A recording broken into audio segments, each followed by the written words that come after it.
seconds.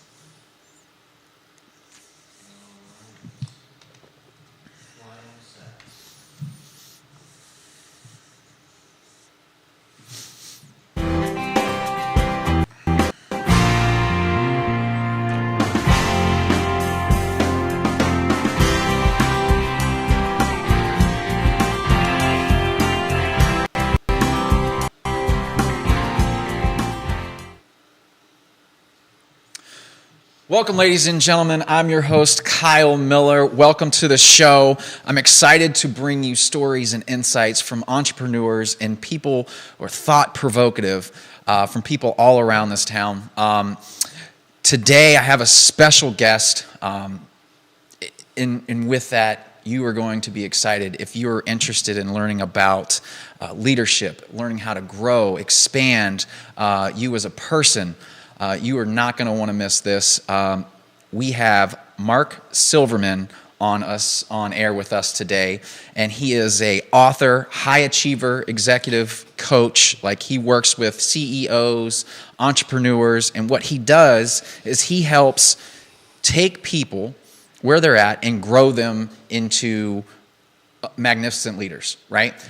If you and I saw this on your website, and I really like this quote, is what got you here won't get you where you're going, right? And we, as entrepreneurs and as people, we're always the go-drivers, the go-getters, pushing, and we can push pretty far, right? For a certain distance, but then it kind of drops off. So I'm excited to talk with you, Mark. I'm excited to learn from you today. Welcome to the show. Thank you, and I love being a special guest. That feels really good. Awesome.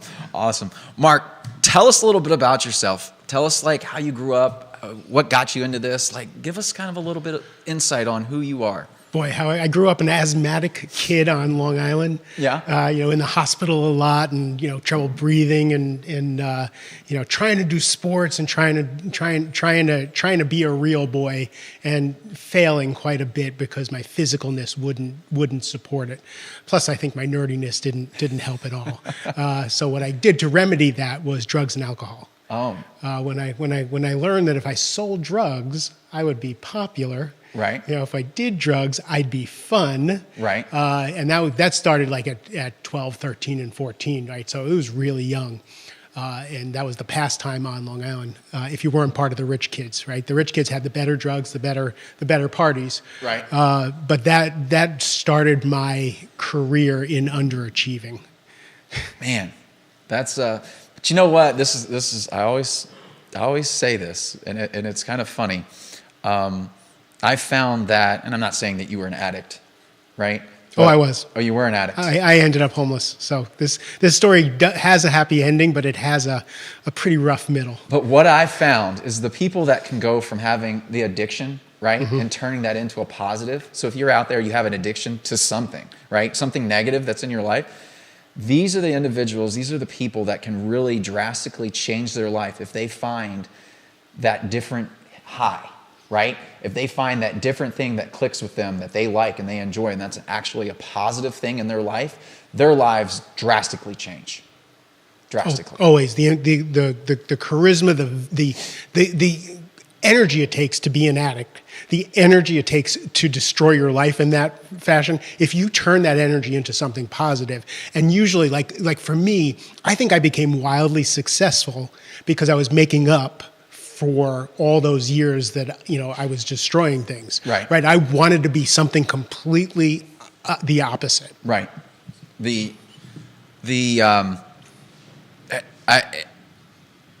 I talk to a lot of entrepreneurs. I talk to a lot of them. I go to events. I meet them all the time, and this story is rampant among the entrepreneur group. Right now, there are people that are still addicts that never got their life together, never changed. But man, the people who alcoholism, addicted to drugs or whatever, if they can just find that little positive switch to change their life, that little thing that makes them like have that high with something good, man, their lives drastically change. And I think it's just amazing how that happens, because I don't have that personality. I don't get addicted to anything. So I'm like on a constant push, right? But I find that those guys, there's just that drive. Like a crack addict, right, will do anything to find crack if they don't have it, right? They'll do anything. But they turn that into a positive. They'll do anything to be successful, anything to be positive, anything to grow and expand. And that's just, it's crazy.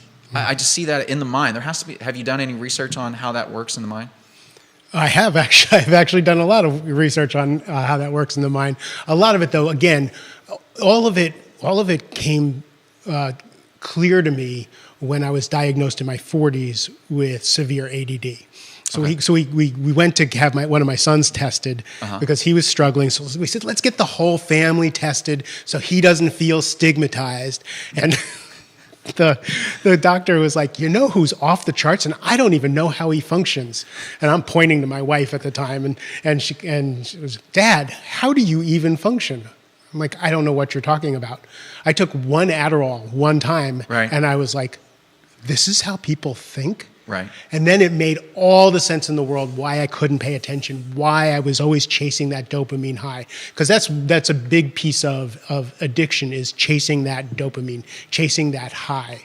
So for me, translating that into business, I always have to be on the edge. I always have to be doing something that scares me a little bit. It has to be on the outside of my comfort zone, or I'm bored out of my mind. I complain about it all the time. Why am I always out on the edge of my sword? But it's where I seem to push myself all the time, and that's where I shine. When I'm a little scared, it's a little too big, and then the energy is up.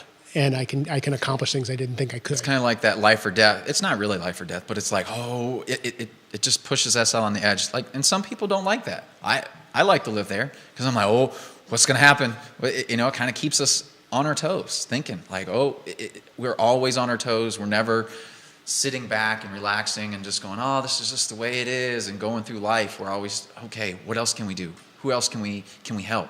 How else can we improve our lives, right? Well, society is doing everything it can to dull us. Right. It's doing everything it can to pacify us with enough streaming services to keep us entertained. Right. With, let's do wine. Wine is alcohol, right? So, but it's wine, so it's refined. Food, fast food, all the things we do to numb ourselves because of not being able to deal with what's happening in the world. So for me, I can either fall prey to those things because, again, I have an addictive personality and I love French fries, right? Like, I love chocolate.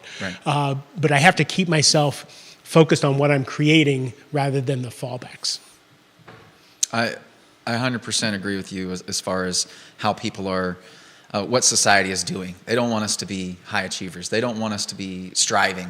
When I say they, there may not even be a they. It's just the way things have kind of grown. We made TV dinners to make things easy. Right? Nobody was nefarious about TV dinners. It turned into something that wasn't so good. So when you watch a baseball game, every single commercial is for things that will kill you. No doubt. So cool. So, all right. 27 years old and you're homeless. So you've gone through this addiction. We've talked about that. Now you're homeless. Like, this is where it gets you, right? The drugs, alcohol. This is where all my counters went to zero, as they say in the rooms. I just couldn't hold it together anymore. I was I was bartending, waiting on tables, doing things, moving around the country. And at one point, I just got thrown out of where I was living, and I had nothing left. I had nothing left on any credit cards to get myself a place to live. And my brother lived in the Washington, D.C. area. He owned a bunch of the most famous restaurants in D.C. And back then, this was 1989, so there was no Venmo. There wasn't even an internet, right? So I was trying to borrow some money from him. There was Western Union back then. And we couldn't, so I was living in my truck. So he said, why don't you just drive to D.C. and stay with me for a couple days? So I came to D.C., and the thing that I noticed about my brother and his friends, it was really weird. I hadn't seen them in years because I didn't talk to my family for 5 years. I noticed all their heads were really small. Like, all my brother's friends' heads were just small. And then I realized they were all bodybuilders. I had never seen my brother all bulked up like that. They were all like bulking up Right. because they were all in AA and NA and they were all sober and they were taking that addiction and putting it into the gym. Right. And the first thing I thought of was how weird they all looked. And so when I got here, my brother said, "Look, you can stay with me." He says, "But you got to go to the gym with me. You're going to run with me and my friends." I couldn't run. Like, running was not a thing for me. Right. And you're going to enroll in college. So I got a job at the Four Seasons waiting on tables, got myself some benefits, health insurance, enrolled in college, and slowly, step by step, surrounded myself with really good people, put myself in the pocket of AA and NA and all my brother's friends. And, so they got me sober. So, each year took a couple more classes, until I started building a life. Right. Met my wife in the rooms, and we wound up getting married. And when we got married, I said to her, I said, I'm in my 30s by this time. I said, I may not ever be anything more than a waiter. And she came from a pretty well-to-do family. And I said, this may be it. And she says, I trust you. I'm okay if you're a waiter. It's fine. And my father worked in restaurants. So that was my life. That's the only life I knew. Right. What happened was kind of a surprise to all of us. I took a test on what aptitude I had to do, what could I possibly do with my life? And it said you could either be a lawyer or a salesman. It's been 5 years and I still haven't gotten an undergraduate degree yet. I'm not going to be a lawyer. Salesman. And it also said writer, which I don't know. I didn't know that was in my future at that point. Right. But I went and took an opportunity to take a sales job. So I went out, and back then when you used to sell copiers, you would go around from office to office and knock on the doors and sell copiers that way. So I went out with one of the sales guys, and I came back, and the sales manager said, "Silverman, you're a really nice guy. Do not go into sales." Because I'm shy. I don't like to bother people. I'm a rabid introvert. Right. So bothering people really didn't do well for me. So I wound up actually getting a sales job. And once I started to figure out that to stop selling and to create relationships, I went from just about getting fired to the number one sales guy in that particular job. And it was the first job I had, not being a waiter. Right. So I was still making about $26,000 a year. Wife, kid on the way. My ex-wife made twice as much money as I did, and she wanted to stay home with the kids. So I got another sales job. And this time it was in technology, and it was selling something that was really cool. I don't know if you ever heard of smartboards, but smartboards were before we had all these LEDs and all this other stuff. Right. It was a whiteboard that you could draw on, and it would download to a computer. Okay. Coolest thing you ever saw. And if you put a projector on it, you could play solitaire with it and move the cards around and things. I was like, I could sell that shit. Yeah. I can do that. So I wound up selling $1.5 million worth of stuff to the Marine Corps. All of a sudden, I'm the number one sales guy in my next job. Right. Then I then I get another job at another place. Now I'm making like $60,000 a year. It's crazy money for me. Right. The next year I make $125,000 in this new place, and I'm like walking around like I am the shit. Right. Because I'm making all this money, and I kept doubling my income. Yeah.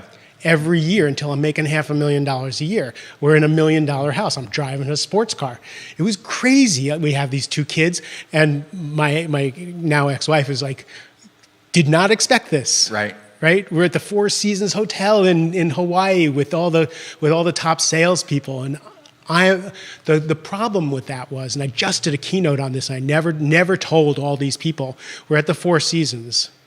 And I had been waiting tables not too long before at the Four Seasons. I was homeless just before that. And I'm meeting the president of the company and all these people. My insides, again, why are addicts successful once they get sober? Because we're so desperate to prove that we're not that person. I was so desperate to not be that homeless guy that my clothes were just, I wore Hugo Boss and a solid gold watch and all kinds of stuff, $125 ties to cover that up. Right. So for me, I was running, probably at 200 miles an hour versus, to keep up with everybody and to prove all that. Right.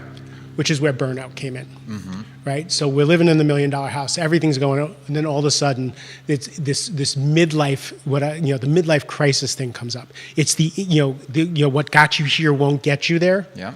Right? Anybody in their late 30s or early 40s to 50s, right? Well, what happens is the wheels start coming off the bus. Mm-hmm. You're either dissatisfied with your relationship with the person who you loved for the rest, for your whole life, or I'm in the wrong career, or something's just wrong. Right. And for me, the cracks were I didn't belong and I didn't do my inner work. So my marriage started to fall apart. I started having panic attacks. And stone cold sober, all of a sudden I couldn't sell anymore. Mm-hmm. I couldn't do anything, and I started getting sick all the time. So everything fell apart. I'm 48 years old. I'm 61 now. Okay. So I was about 48, 49 years old, and it all falls apart. Mm-hmm. I'm separated. I'm living in an apartment all by myself. I'm having panic attacks. I'm having hives, and I'm really sick. And I don't know what's going on. Now, given what I do for a living, I know exactly what was going on. Right. Right? That inside was whispering, something needs to change. You need to do some work. You need to deal with some trauma. You can't burn the candles at both ends to try and prove you're not the homeless guy. Yeah, we got to stop because we're not going to be able to hold this together. We can't cover up anymore. We got to change. So that's when the drinking comes in for some people. That's when the people, the extracurricular activities start to happen. And you eat, my friend Dr. Jeff Spencer, who's a coach who coaches like U2 and Tiger Woods and stuff, great guy. He calls it the zone of doom, when all of a sudden your life just doesn't fit. Mm-hmm. Right? And you don't know what to do with that. And as men, what we generally know what to do is blow shit up. Yeah. We're good at that. Either our health, our relationship, our finance, our jobs, something's got to give so that we can right the ship to whatever we don't know is wrong. And that, for me, I was so committed to not being the homeless guy and being the good guy, because I was the bad guy for so many years. Right. That I couldn't even blow things up. Like I just held on and the cracks just came around me. So what happened was my career was in the toilet. I was losing weight and I was sick as a dog, and they would diagnose me with all kinds of stuff, and I thought I was going to die. I figured if I'm going to die, I need to do something for my ex-wife and my kids because I love them dearly, and I wanted to show them what you do when tragedy happens. So I was sitting in a doctor's office parking lot, and this guy says, Stu Middleman, who's this ultra-marathoner, he says, everybody can run. We're bipedal. We're supposed to run. Right. I couldn't run a mile. I was so sick. But he says, everybody could run an ultra-marathon. So I called him, and I said, can you coach me? I need to run the Marine Corps Marathon. And he's like, what do you run now? I said, I can't run a mile. I don't run. I have back problems, all kinds of stuff. And he says, okay, you can do it in about 2 years. I said, no, I need to do it in October. This was 9 months away. Right. Because I'm going to die. Yeah. Can you train me? So I decided I was going to run the Marine Corps Marathon. I was going to make $1 million to leave my kids. Mm-hmm. I was going to give $60,000 to charity just to make up for screwing up again. Right. So I started training, and this was when Facebook was first starting to come out. I started raising money for charity and stuff. I got a new job, and this is a really cool thing is when you're doing extracurricular activities, that creative stuff like training for a marathon or artwork or a charity work, your career tends to lift with those other things, with those extracurriculars, right? The creativity and all that. All of a sudden, I'm selling. Right? I make the $1 million that year. It took about 18 months, but I made the $1 million. Right. Ran the Marine Corps Marathon an hour faster than Stu thought I could do it. Right. And I gave the $60,000 charity. I wrote all the checks out with my sons. So that's amazing. And I don't want you to stop, but when we make a decision in life and we stick to that decision and we say, I'm doing this come hell or high water, right? I'm going to do it. The universe opens up. It gives us steps. It gives us the people who we need, and it puts the path in front of us. When we say, I'm doing this, and nothing's stopping it, it happens. Like everything that I've ever done in life, if I said, I am making this happen. I'm selling this house this week. I'm whatever. Right? Commitment. I'm gonna lose 20 It's some commitment. pounds. You know? Boom. As soon as you say that and you start making those actions and you start doing that, man, you feel so much better. So my book, Only Tens, right, is just about that. Is if you commit, right? If it's a 10, if it's truly a I'm going to do this no matter what. Right. Right? ADD doesn't factor in. No. Right? Distractions don't factor in. I had 3 goals and I did all 3. Right. So I end the year, my career's on fire, my health is great, right? Everything is starting to go. So what happened was when I was training, I was listening to every self-help book known to man. I was listening to spiritual books. I was learning to meditate. And I was learning new skills. I was going to build Mark Silverman back differently for my 50s. Mm-hmm. And that's how I became a coach, because I became an ex-smoker. Friends of mine died in their early 50s, you know, at the prime of life, with young kids, and I couldn't deal with the compromise we have made to be in the 1%. Right. And I watched people falling apart, and I was like an ex-smoker, and I just had to teach people, you can do this differently. You don't have to kill yourself to be rich. You don't have to kill yourself to be successful. You can do it in a different way. And then accidentally I found out about coaching, and it was my ex-wife who said, I've been telling you for years that you should teach people what you do. Yeah. We didn't have a name for it. We didn't know what it was. Right. But you should go do this. And I was giving her $10,000 a month to stay home with the kids and take care of her. And she depended on me, and she said, you should go be a coach because that's who you are. Yeah. And that's how this whole executive coaching thing came into being. So you were able to take from those experiences of where you've been, what you've gone through, everything, right? You've had the breakdowns. You've had the, oh my God, I'm dying type issues. And pull that together, and then now go in and start coaching other CEOs, executives, entrepreneurs, business guys and girls to grow and scale and be better for themselves, for their companies. That's for their companies, for their spouses, for their children, for themselves. Yeah. Again, the people that I coach are successful. Yeah. They're really successful. They don't need me to make money. Yeah. They do need me to learn how to have success through others. Yeah. Right. Learn to delegate, learn to inspire a team, learn to create a vision. But they also need to be able to do it. Like again, when that midlife thing comes around, they need to be able to do it without the wreckage. Right. And that's what I care about. I'll get them promotions. One of my clients just got promoted to CEO. And that was one of the things we talked about 3 years ago when we started working together is I want to be considered for CEO. Right. He's CEO. But more importantly, he's going to be CEO with his family totally intact, with his health. He lost a bunch of weight. His health is intact. Right. He's going to go into this job firing on all cylinders and not destroy everything he built. The good to great, right? It's little tweaks. Everybody thinks they're these massive tweaks. They're just little tweaks. We're going to do this instead. You know, these little micro decisions that we make every single day that turn us into what we can become. And I totally am on board with that. So you got a new book coming out. Mm-hmm. Let's tell us about that. So it's called The Rising Leader Handbook, Turning High Achievers into Effective Leaders. Right. So I'm really blessed with a waiting list for my coaching services. I don't really do a lot of advertising. It's all word of mouth. So I'm really, really grateful for that. The way I figured out what my specialty was is who calls me and who refers to me. Right. So I am generally called in by a CEO when they have someone on their team in the C-suite or on the way to the C-suite. You know, they're amazing. They're so talented. They're so good. They're invaluable to the company. They're a bull in the china closet. Mm-hmm. Or, like they just are pissing everybody off. Or I really want to elevate this person to the CFO. Mm-hmm. But they won't let go of the day-to-day. They won't delegate. They won't empower their people. Right? What are the leadership skills that, the drive and the things that got them to where they are? Again, when you started, like we talk about our entrepreneurs. Right.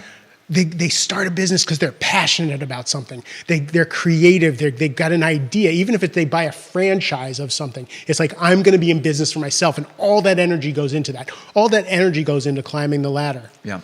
But then you have to run the business from day to day. We were talking about that before the mic comes on. Yeah. Building the business is one thing. Running the business day to day Two through different- other people, Yeah. learning leadership skills instead of doing skills. Right. That's the hard part. And what my people don't understand is that the leadership skills are their job now. Right. It is no longer to do things. It's to make sure the right things get done in the right way. And 100%. I think when people start, and I deal with a lot of real estate entrepreneurs and people building those type companies and small business blue collar guys, the biggest thing that I see is that they just can't take their hand off of it. They cannot delegate. They cannot say, all right, I'm hiring this person to do the job, and then empower that person, give them the skill sets, give them, take some time, spend some time with them and tell them, hey, this is how we do the job, X, Y, Z, and put them through a training program that they need to have. There's no good help out there. Okay, there is good help out there. You just got to find it, you got to train it, you got to cultivate it, and you got to bring them up through the ranks. That's how you get good help. Somebody's just not going to come in off the streets and know exactly what and how to do your system and process the way you want to do things. The biggest thing I hear in the small business and blue collar guys is, nobody does it like me. It's quicker for me to just do it. It's just quicker. Yeah, it's quicker for me to do it. Yeah. Okay. That's one job. What happens if you want to have 50 jobs going at the same time? You're just going to go out and do all 50? That kind of gives them that look, right? But it's so imperative to be able to grow, scale, and empower. I was interviewing a guy named Jefferson K. Rogers. He owns a window company, and he said he was gating the success of his window company because nobody could do things as well as he could, right. And he was just driving people really hard, and nobody could do anything as good as he did, until one day he realized that if someone could do something 80% as well as he could, right, and then he could get 5 people to do something 80% as well as he could, he now scaled himself. Right. He could then coach them and teach them to get that other 20%. Yeah. But he realized that nobody was going to be able to do it the way he was, and that was okay. Yeah. And that eventually they can coach. And then again, it's the surrender piece, right? It's the attitude adjustment that, yes, it's quicker to do it yourself. Yes, you might close that customer more easily than someone else. Yeah. But if you're going to have leverage, if you're going to not be a slave, your job is to take that extra time to coach, mentor, teach. And I just learned something new about from the military. Right seat, left seat, right? So the superior officer is in the driver's seat, right? And you put the guy learning or the woman in the passenger seat. Okay. You shadow me, watch what I'm doing. Right. Now we switch. Yeah. You go, but I'm going to be there. Right. Right? Yeah. And eventually you get to drive the Jeep yourself. Right. Right? And it's painstaking and it takes so much work and patience and all that. But what you have at the end of the end of the day or the end of a year or two is a team where you and your family can go on vacation and things work. Exactly. The part where the other thing that I hear with that group is they talk about how they don't want to train somebody because then they're going to go off and do it on their own, right? That's like the worst thing that I've ever heard, because if you don't train them to do it right for you, right, you're going to have more issues, and you're going to have more work. You train these guys, if they leave, great. If they don't leave, it's even better, because if you can build a community and a culture in your company through good leadership, they're not going to leave. Where are they going to go? They might go start their own company. Okay, great. That's just somebody you can refer business to, or they can refer and keep those relationships. Because I truly, and you said when you got into the business and relationships was the key to selling. I truly believe that, and I think there's so many different ways to go off on that. And when somebody leaves, when somebody goes out on their own, support them, because you never know what's going to come back. Right. But one will leave, 2 will stay. Yeah. 1 will leave, 3 will stay. Yeah. Because you start when people are taken care of, when people know you care, Yeah. The loyalty that you know, and then even the people who leave Right. are loyal to you because you gave to them, right? Right. You weren't from a scarcity mindset. Right. There's an abundance for everybody, and if you go for it's such a better life Yeah. to think from abundance than hoarding skills, hoarding. If you know, again, and in big companies, you know, they pay for school, they pay for certifications, and yes, people leave with those things, but more people stay, and they're more loyal, and they're more trained. Yeah, I love it. I love it. So what do you think is the most exciting thing for you with your clients? When you see your clients have success, like how does that make you feel when you're going through and coaching them, and you know the struggles that they go through, right? You know what they've overcome as individuals. How does that make you feel?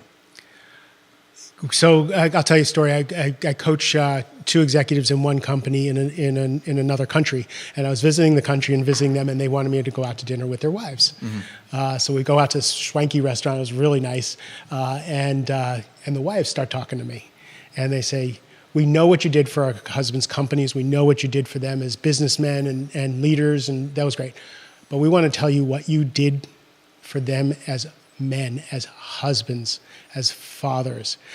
And they started telling me how different they were. Yeah. I'm in this restaurant bawling my eyes out because that's what I care about. Right. Right. That's the success to me is a byproduct Right. to building a life. Right. So when they tell me that their boss chewed them out up and down, left and right, and they were able to relax over the weekend because they knew it was about him or her, not about them. Yeah. Right? When they finally make that connection that anybody, and I'll give you the secret. Yeah. If anybody's yelling at you, anything over a 4 or a 5 in anger on a scale of 1 to 10, Yeah. you're no longer there. If they're a 3 and they're pissed off about something, yes, you probably screwed up a sale or probably did something and they're just a little frustrated. Right. If it's more than a 4 or 5, Yeah. it's their childhood trauma. It has nothing to do with you. You're no longer there. Once you get that and someone rages at you and you realize that you're not even standing in front of them anymore, they're fighting with a ghost, you're free. And the person who's grounded and centered in any given situation is the one who has the power. Right. 100. Whenever I get in arguments or whenever that happens, I just sit there and let them just go on. Okay, what, you done? What? I can already tell. I would not argue with you. But it's so true. It's so true. It's that childhood trauma. I talk to my wife about this type of stuff because she's done more of the healing. For me, I've never really read books on this. It's just all come from within. It's just kind of like, or just having conversations and just listening to people. But it's all kind of like, why do I do the things that I do, right? I think about those things. My mentor, he says it's the thoughts on the thoughts, right? Why are we thinking the thoughts that we're having? So we have to question those. We have to talk, like, is that true? Is that absolute truth? Or is it a false lie? Why am I thinking that way? So I try to do that. Why am I thinking this way? Why is that person thinking this way? What came out about and made them blow up? Or why are they having that reaction to something like that? I never put it into the childhood trauma though. So that's interesting. So I'll think about that more. But especially over the level of 4 if somebody's arguing with, because there's really no need to. Nobody's dying. As long as nobody's dying, right? What's the big problem? Okay, I screwed up. All right, what's next? How do we fix it? Yeah, I had a mentor who once said, if it's anything less than $250,000, yeah, it's not worth my peace. Right. I think, and that's... and I don't think he was that rich that $250,000 didn't mean anything to him, but he was really putting a stake in the ground. Right. That it's unless your kids are sick. Yeah. And that's kind of my philosophy in life. I have very, very low standards in life. Mm-hmm. As long as my kids are okay, right, I don't give a shit. Right. Like, I'm good. Like, thank you, Lord. The life is good, right? Right. My team will send out an email or do something wrong or do something messed up, and I'm like, all right. I never get mad. It's never that's not a good form of communicating your wants, needs, and how to improve. So I'll take a second. I'll sit in it. Let the chaos or whatever happen, and I'll go, okay. Now I'll respond. When my wife and I are arguing, she's a little more loose than I am. And I'm calm, all right. And she'll always say, why are you so calm? How are you able to just, well, I don't take any of it personal, one. I'm just letting you vent the stuff out, and, we'll move on from there, and we'll get better. We'll have a discussion after that. My son's that way, and it's awful to have political conversations with him. Yeah. Because he's just like, why are you getting all upset? Just explain to me your position and why you think that way. I'm like, because I thought you were Zen Master Flash, Dad. Right. Like, not when it comes to politics. Oh man, that's funny. So, where can they get this book? I know it's coming out. When's it dropping? How's it? How do we find it? So the Rising Leader Handbook looks at leadership from 4 perspectives. Mm-hmm. Leading up, becoming a trusted advisor. Yeah. Leading across, how do you lead on a team of powerful leaders? Leading your team and then leading yourself. How do you become the best version of yourself? It comes out March 5th. Okay. There's a 25-page summary on my website, markjsilverman.com, that they can get for free. Okay. My first book, Only Tens, Confront Your To-Do List, Transform Your Life. I can look at someone's to-do list and know how they grew up, what they care about, I can read them like tarot cards. They can get that for free on my website also. Okay, awesome. And it's markjsilverman.com. markjsilverman.com. Everything's there. All right, check it out, guys.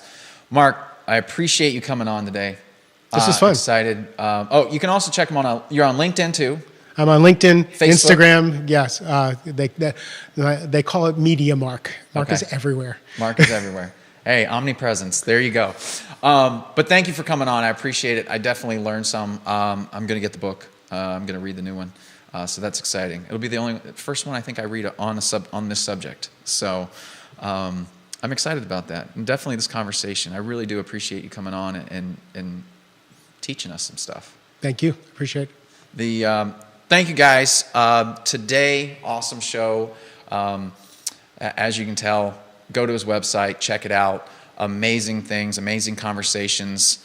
He has a blog on LinkedIn as well. He posts daily stuff on there, so if you want to check him out there too as well, you can do that. Very insightful. Read it, and definitely bring in some thoughts. So make you think a little different the way that you currently do, and improve on your daily life. But thank you guys, and until next week, I appreciate it, and I'll see you then.